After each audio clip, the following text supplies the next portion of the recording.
the Clark International Airport, the Manila-Clark High-Speed Railway, as well as the Subic-Clark Cargo Railway that were discussed earlier. Basically, Clark is ideally situated in that apart from the infrastructure projects that are in the pipeline, you also have its connectivity through various expressways, with Clark being connected to Metro Manila through the NLEX or the North Luzon Expressway, as well as the provinces of Zambales and Tarlac through the Subic-Clark-Tarlac Expressway, and then all the way to the northern and central Luzon region through the Tarlac-Pangasinan-La Union Expressway and the Clark-Luzon Link Expressway. So the Clark Freeport and Special Economic Zone is comprised of three properties, namely the New Clark City, which is the 9,450 hectare property that is managed by BCDA and where we will be devoting our efforts in the near future. And then you also have the, out of the 9,450 hectares in the New Clark City, by the way, only 3,600 would be developed. The rest would be retained as a greenfield and open spaces. And then you also have the Clark Civil Aviation Complex, which is the 2,300 hectare property being managed by the Clark International Airport Corporation, where we're at right now. And then the Clark Industrial Area, which is managed by Clark Development Corporation. So the New Clark City sits north of the Clark Main Zone, which is the 4,400 hectare property that is made up of the industrial area and the Clark Civil Aviation Complex. At full development, the New Clark City would be home to 1.2 million residents and would create 800,000 jobs. It is a master planned metropolis. It was master planned by AECOM as well as Nippon Koei.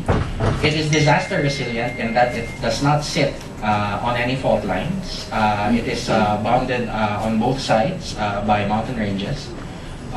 It is also, its average elevation is also 56 meters above sea level, which does not make it prone to any floods. And it sits more than 12 kilometers away from Mount Pinatubo, or what is considered to be the danger zone. It is environment friendly in that we are developing this as a city that would utilize green technologies. And it is an integrated urban development. It accommodates a work-live-play environment. So this is just basically the districts that comprise the New Clark City, and for the next 6 years, or between this year and 2022, or phase 1 of the development, we would be focusing our efforts on the North Gate, East Gate, and the civic center of the property, which you see at the top right section of the map. These are colored in yellow. Okay, so you have the NG, EG, and the CC. So this is a view of the North Gate, East Gate, and Civic Center portion of the property, or Civic Center districts of the property.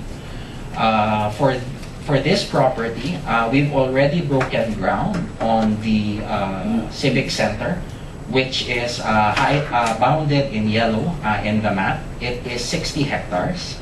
The National Government and Administrative Center would be developed in 2 phases between this year and 2019 for 40 hectares that would cover the athletics and aquatics facilities that would be utilized in the 30th Southeast Asian Games next year, as well as some government office buildings. The remaining 20 hectares would be developed between 2019 to 2022. So this broke ground last January 23. And we partnered with MTD Alloy, or Malaysian Tollways Development, a Malaysian outfit, in developing this property. Also, within this map, you'll see the Philinvest BCDA mixed-use development. That is a 288 hectare mixed-use property, which will host industrial, commercial, and residential developments. That was already awarded back in 2016. And we've partnered with one of the biggest real estate developers in the country, that is Philinvest Incorporated, towards the development of that property. So between 2017 and 2022, we are looking to develop around 100 hectares for that property, covering mostly industrial and residential developments. So this is towards the south of the property. This is what we call the University Place, and this would house premier academic institutions such as the University of the Philippines, which you see southmost in that illustration. They will have a 70-hectare property there. Ateneo has also expressed their interest to locate here. And the routes highlighted there cover the BRT system and the mass transit routes. So the yellow route is a BRT system, or a bus rapid transit system.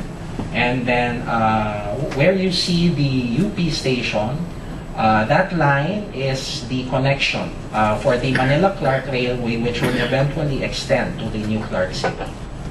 So basically, for the transport system to, from, and within the city, we've partnered with a Singapore enterprise to do the feasibility study for this project. Okay, so this is just another view of the Clark South south of the NCC property. The arrows indicate the two access roads that are being built right now.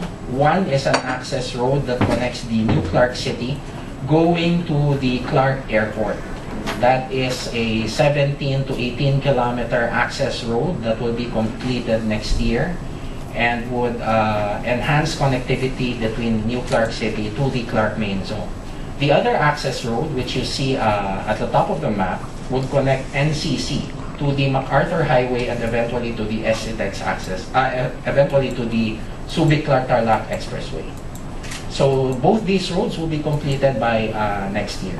And the Department of Public Works and Highways, one of the implementing agencies of the Build, Build, Build program of the current administration, is helping us to complete these roads.